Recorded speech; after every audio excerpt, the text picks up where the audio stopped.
We're back. Yes, it's the run up to Halloween. It is. It is. It is. What's happening on Halloween? Is that where the ghoulies come out?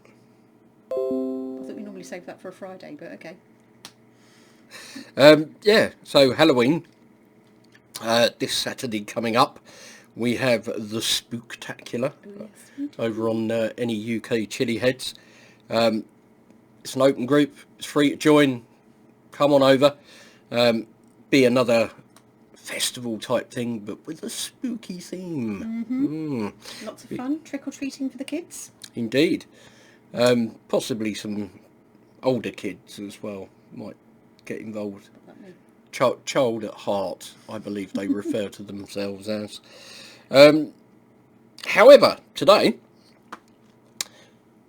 we have this Chilli Hunny from Edible Ornamentals, and you note how that's spelt, Hunny. Like Winnie the Pooh spells it. Yeah. This isn't actually honey. It's honey-like. It's honey-like. So, if you are a vegan, you're good. You are good. Which is nice to see. Yeah, I think so. And I think, anything that you can get that kind of is similar. Get the nice. effect without having the animal product in it. Absolutely. So, I like. Bees should primarily be left to pollinate chili plants. Yes. In my opinion. So, that or to harness their incredible power and take over the world. In here we have water, we have sugar, we have chilies, we have lemon juice and orange juice. So this says lemon drop sweetness.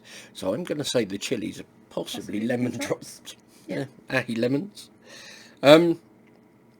We tried this, didn't we, when we went on the tour? We did, and it was lovely, really lovely. It's got perfect consistency that looks, exactly like a runny honey. The other plus point is you shouldn't be getting any of that crystallisation that happens with runny honey. True. When you leave it in the cupboard, it should be. It should still be as runny as the day you bought it. So yeah, they do tours around the chili ranch down at Edible Ornamentals. We had a fantastic day, didn't we? It is really, really interesting. You see lots of different things, lots of different chili plants. You see, like, on, I won't say an industrial scale, but a large scale chili farm, and how many plants are involved, and it's all explained to you. The amount of work. Really, really, really interesting. Well worth a trip. You can go to chiliranch.co.uk, which is Edible Ornamentals' website, and you can pick up your jar of this or any of their other products, and you can book yourself a chili tour as well. I don't know whether they're going on at the moment, but if they're not at the moment, they will be shortly. So, well worth checking out. So, I love the pop of a jar.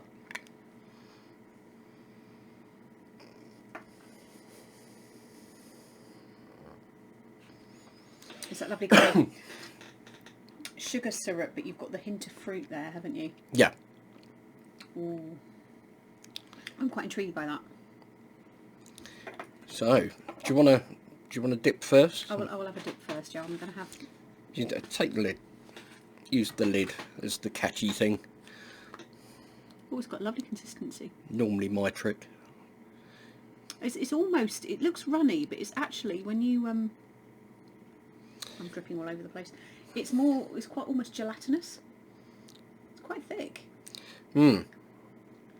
So, for me, I can smell the sugar.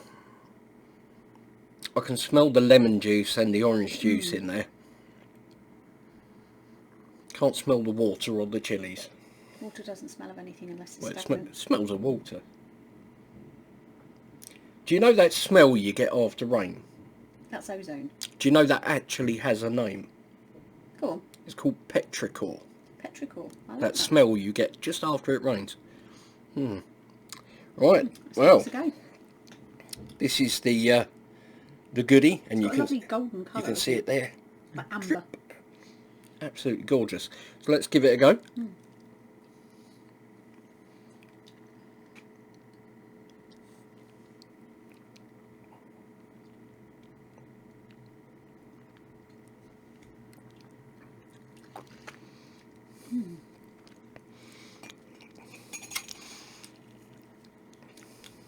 Oh, it's so sweet.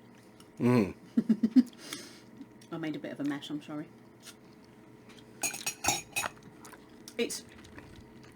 It's not sickly sweet, but it is super sweet. It's almost got a little bit of a texture. It is quite sort of sticky in your mouth, little bit, you know, almost slightly gelatinous. It's a bit like jelly when it's not quite set. But you've got the little sort of pieces of chilli in there as well that you get. Really nice warmth. I've just got it kind of edges of my tongue and just slightly warming the back of my throat. I'm not really tasting lemon and orange quite so much as I could smell it. But weirdly enough, there is an aftertaste which is almost honey-like.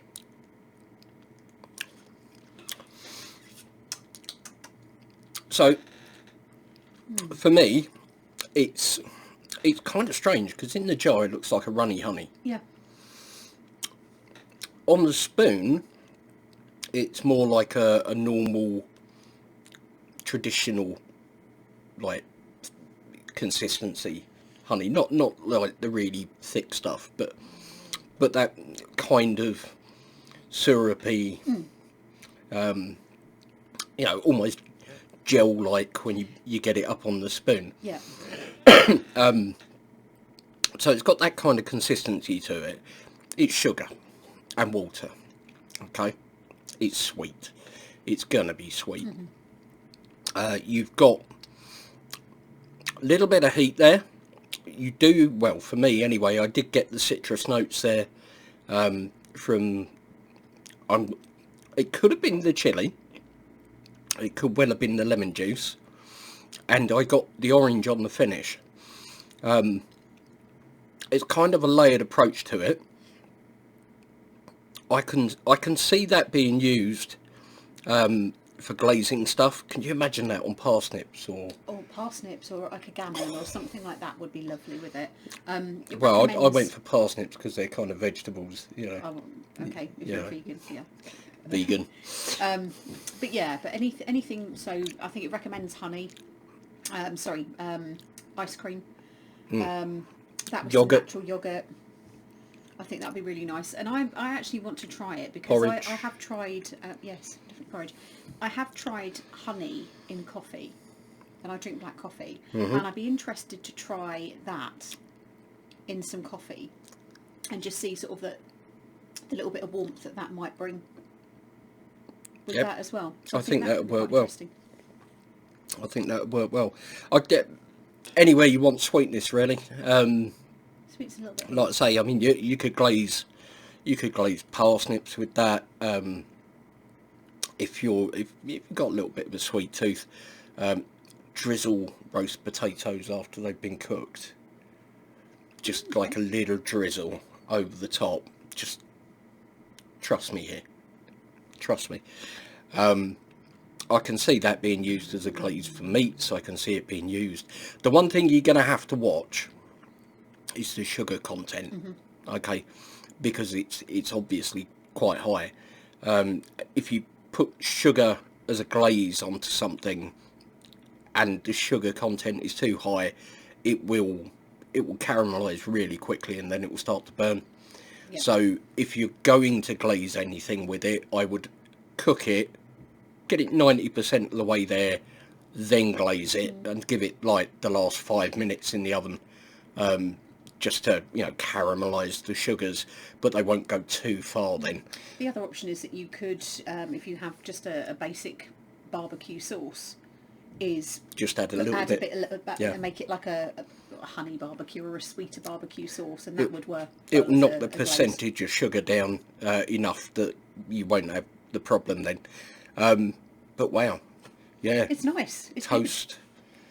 Yeah, you could use it anywhere that you would want to use honey. Definitely. I think that would work lovely. So, heat for you? Probably half. Yeah. It's a nice, comfortable one. Nothing that anybody would be particularly scared of at all. You know, again, if you've got it on something or with something, you're not having it straight off the spoon. It'd be perfectly okay for There we go. the smaller peeps. So they give it 2 dots.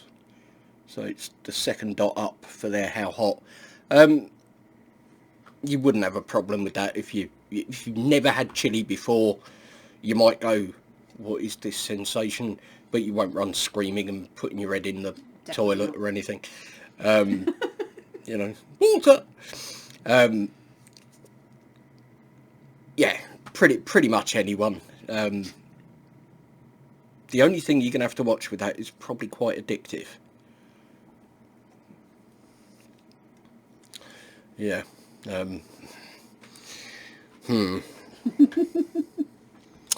So, chiliranch.co.uk, link is in the description below.